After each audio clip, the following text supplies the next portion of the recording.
Fala pessoal, tudo bem? Sejam bem-vindos ao podcast História de um Crime e hoje, no terceiro episódio, falaremos sobre o caso Lucas Terra. E se vocês quiserem dar sugestões de outros casos, é só mandar um direct lá no Instagram, tá bom? Bom, vamos ao caso. Esse caso ele ocorreu em 2001, na cidade de Salvador, na Bahia. Lucas Vargas Terra, ele era um menino de 14 anos de idade. Ele era muito educado, o seu pai dizia que ele tinha um coração muito puro e ele gostava de religião. E que futuramente ele queria ser mais do que um membro da igreja, talvez ser pastor ou algo além disso. A mãe dele dizia que na época ele era muito focado. Ele andava de terno e gravata pra cima e pra baixo, sabe? Querendo mostrar que era alguém da igreja. A família, ela ia se mudar pra Itália. A sua mãe, ela foi primeiro, ficou lá e posteriormente ele iria com seu pai. E eles ficaram lá em Salvador para regularizar a documentação e se despedir dos amigos. Porque uma viagem dessa, uma mudança desse tipo, não se faz do dia pra noite. O Lucas, ele começou a frequentar uma igreja e quando ele estava lá, o pessoal acolheu, porque ele era um menino muito dedicado e educado. E um pastor auxiliar, chamado Silvio Galiza, ele começou a se aproximar do Lucas e nomeou ele como auxiliar. Esse cargo naquela época não existia. E ele falou que colocou esse cargo no Lucas para ele ver realmente se era esse caminho que ele queria seguir e para ele ver de perto como que é a vida de um pastor. Esse Silvio, ele mesmo que se nomeou pastor auxiliar, porque ele já tinha sido expulso de outras igrejas por comportamentos inadequados. E não se sabe que tipo de comportamento foi esse. E ele também já tinha um nome conhecido como secretário do diabo. O Lucas, ele começou a namorar uma menina que também frequentava a igreja. Só que Silvio, ele não gostava. E ele começava a ocupar o Lucas. Pro Lucas evitar amigos e a namorada. Até que teve um dia que o Lucas e uns outros meninos, eles foram convidados a dormirem na igreja, porque eles já tinham ajudado nos afazeres e já estava muito tarde para ir para casa, era perigoso. E ligaram para os pais desses meninos, e como o Carlos Terra, o pai do Lucas, disse que claramente autorizava, porque se espera que na igreja seja um lugar seguro. Os meninos, eles iam dormir nos bancos de madeira que era usado nos cultos. E o Silvio, ele apareceu, levou o travesseiro para esses meninos e chamou o Lucas para dormir na cama dele, longe das pessoas dali. E este fato ele chegou ao ouvido dos pastores e os superiores a Silvio. Então ele foi convidado a se retirar da igreja.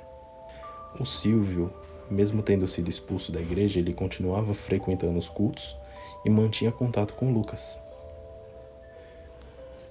No dia 21 de março de 2001, o Lucas ele foi ao culto, como ele sempre ia com frequência.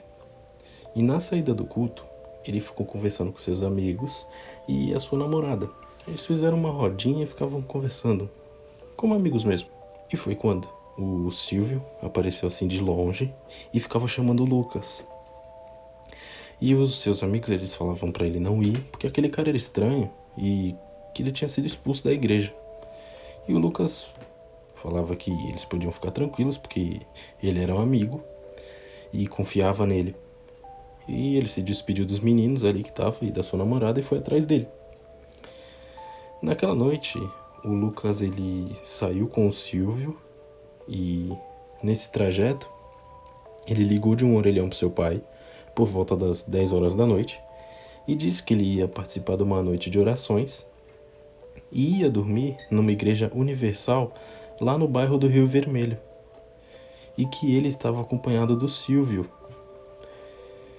Chegando no dia seguinte, o Lucas ele não retornou para casa.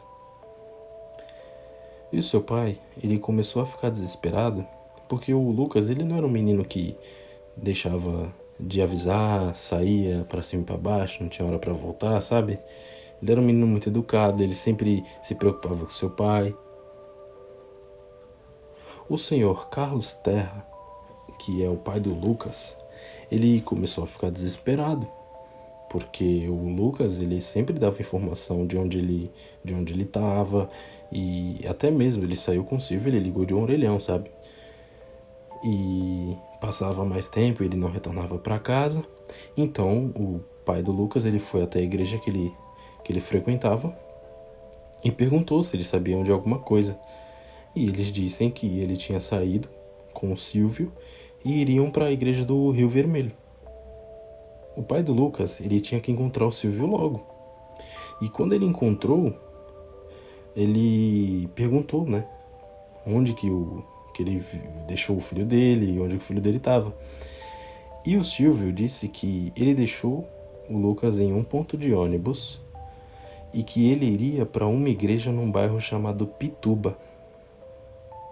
O pai do Lucas, ele foi até Pituba, mas não teve nenhuma informação sobre o seu filho. E naquele momento ele não quis falar para a mãe dele lá na Itália, para não deixar ela preocupada. Então ele resolveu colocar a foto do Lucas nos postes, ofereceu recompensa de R$ 3.000, que na época, em 2001, era muita coisa, e as pessoas interessadas no dinheiro começaram a dar informações falsas, e isso atrapalhou muito. Já que ele não teve nenhuma informação sobre o seu filho, ele voltou ao Silvio e perguntou se ele não lembrava de mais alguma coisa. E foi aí que o Silvio, ele disse que deixou o Lucas em um ponto de ônibus lá no bairro do Rio Vermelho. E o Carlos Terra, ele começou a achar estranho, porque ele estava se enrolando muito. Então ele foi diretamente na delegacia e explicou o caso para a polícia. Então a polícia começou a fazer a investigação e eles interrogaram o Silvio Galiza. Nesse interrogatório, eles questionaram ao Silvio e o Silvio disse que ele deixou o Lucas num ponto de ônibus, que ele iria para a igreja em Pituba. Ele disse a primeira versão que ele tinha contado ao pai do Lucas. No dia 23 de março de 2001, 2 dias depois do sumiço do Lucas, foi encontrado um corpo queimado dentro de um caixote de madeira em um terreno baldio na Avenida Vasco da Gama, em Salvador. E aquela pessoa não tinha como saber se realmente era o Lucas, porque o estado estava completamente irreconhecível. Só que quando chegou no IML, o corpo ele foi apontado que seria do Lucas, devido à mecha de cabelo que tinha e partes da roupa que não tinha sido queimadas. O pai do Lucas, ele não quis ir no IML ver o corpo. O tio dele foi no lugar dele. E quando ele chegou lá, ele afirmou de cara que não era o Lucas. Na autópsia, foi concluído que a vítima ela foi asfixiada e foi queimada viva. E aquele corpo era do Lucas, porque fizeram DNA com os fios de cabelo que tinha. E no caixote também tinha pedaços de cortina da igreja lá do Rio Vermelho. E foi usada para asfixiá-lo. E tinha pedaços desse tecido da cortina na boca dele também. E em outubro de 2001, o pastor auxiliar Silvio Galiza, ele foi denunciado pelo assassinato do Lucas, mas nenhum pedido de prisão preventiva foi feito na época. O senhor Carlos Terra, ele inconformado porque o Silvio não foi preso, ele ficou na porta lá do Ministério Público com cartazes e ele falou que não ia sair dali enquanto o culpado pela morte do seu filho não fosse preso. Então o Ministério Público ele fez o pedido da prisão preventiva e o Silvio foi preso.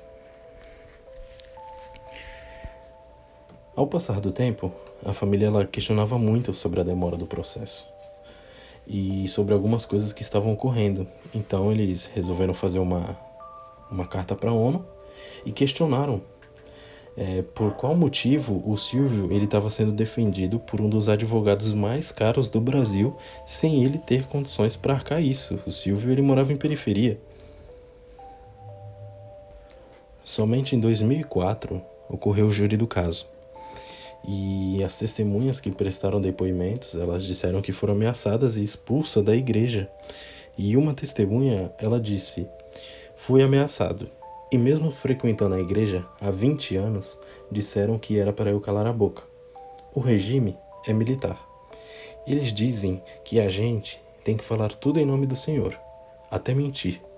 Isso porque eu vi o pastor Silvio contradizendo-se quanto ao local que tinha deixado Lucas." Uma equipe de reportagem do jornal À Tarde também foi ameaçada e perseguida por ordem do bispo João Leite, que acionou seus seguranças impedindo que outros membros da igreja fossem entrevistados. E o pai do Lucas também foi ameaçado. No entanto, o Silvio ele foi condenado a 23 anos de prisão, só que ele recorreu e a pena caiu para 28 anos, e ele recorreu novamente e caiu para 15 anos.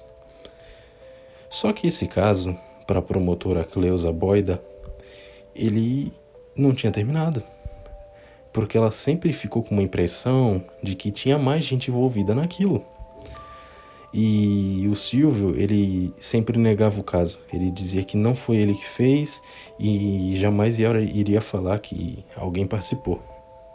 O outro promotor, Davi Galo, ele disse que o Silvio é o autor do crime e seria impossível ele ter feito aquilo sozinho, e provavelmente o Lucas ele foi abusado sexualmente.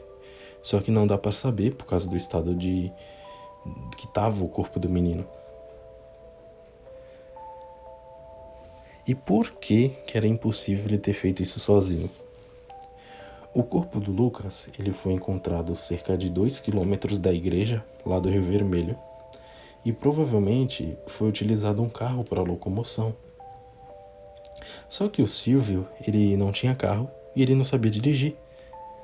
Provavelmente ele usou algo ou alguém para auxiliá-lo ao crime. Em 2006, acompanhado de 7 advogados, o Silvio ele deu uma entrevista no Linha Direta e ele falou uma nova versão do caso. Ele disse que na época do crime ele não contou porque ele foi ameaçado e a sua família ela também foi ameaçada. Nessa versão, ele disse que o Lucas ele viu 2 pastores, o Fernando Bispo da Silva e o Joel Miranda de Macedo, praticando ato sexual. E ele foi e contou para o Silvio que viu. E a partir do momento que os pastores souberam que o Lucas viu, eles resolveram matar o Lucas. E o Silvio ele também acusou um segurança chamado Luiz Cláudio. Em outra entrevista, o Silvio ele falou que recebeu ameaças também de um advogado da Universal, que foi subordinado para ele omitir esses fatos. O Silvio ele falou que soube que o Lucas morreu porque ele abriu o porta-mala de um carro, de algum deles 3, e viu a perna do menino num caixote de madeira. E quando ele viu, os pastores começaram a ameaçar ele. Só que mesmo com esse depoimento, é quase impossível que o Silvio não tenha participado desse crime, porque as pessoas que estavam ali conversando com o Lucas na saída do culto, eles viram o Silvio chamando ele. O Lucas ligou para o seu pai e disse que estava com o Silvio. Os pastores, Fernando e Joel, eles alegam que o Silvio só fez isso para descontar a raiva que ele tinha porque eles tinham expulsado o Silvio da igreja. E durante esse período, estava ocorrendo um outro processo paralelo a esse, contra a Universal, porque o Silvio ele era um representante da igreja e ele cometeu o crime no exercício da sua profissão. Ele usou da confiança do seu cargo e da instituição para cometer o crime. E a Universal ela foi condenada a pagar uma indenização para a família de R$1 milhão, só que a Universal recorreu, mas ela foi condenada novamente e ela teve que pagar uma indenização de 2 milhões para a família. Em fevereiro de 2008, saiu o pedido de prisão para os pastores Fernando e Joel, e eles ficaram foragidos. E 18 meses depois, o STF ele concedeu habeas corpus para os 2 pastores. Em 2013, uma juíza de Salvador, ela inocentou os 2 pastores por falta de prova. E a família do Lucas, ela entrou com recurso, e os desembargadores do Tribunal de Justiça da Bahia, eles decidiram que Fernando e Joel fossem para júri popular. A defesa dos pastores, eles recorreram e chegou no STF. E o ministro Ricardo Lewandowski, ele anulou a última decisão com o entendimento de que a participação dos réus não estava individualizada e entendeu que não havia nenhuma prova do envolvimento dos pastores. E com essa decisão, a Procuradoria-Geral da República, ela entrou com um recurso pedindo para que eles fossem a júri popular. E em setembro de 2019, em último recurso, a segunda turma do STF ela decidiu que Joel e Fernando vão a júri popular. E, gente, vale lembrar que esse processo ele não está solucionado até hoje. E o crime ocorreu em 2001. Hoje, o Silvio ele já cumpriu toda a sua pena. E a única coisa que a família quer é justiça. O pai do Lucas, o senhor Carlos Terra, ele chegou a cursar direito para saber o andamento do processo, saber o que estava acontecendo, que ele era leigo no assunto. E infelizmente ele faleceu em fevereiro de 2019. É triste ver esse caso porque esse crime ocorreu em 2001 e até hoje tá rolando esse processo ainda.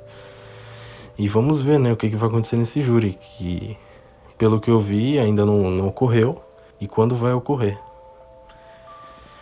Bom, pessoal, esse foi o terceiro episódio do podcast. Muito obrigado por ouvir e até o próximo episódio. Fui!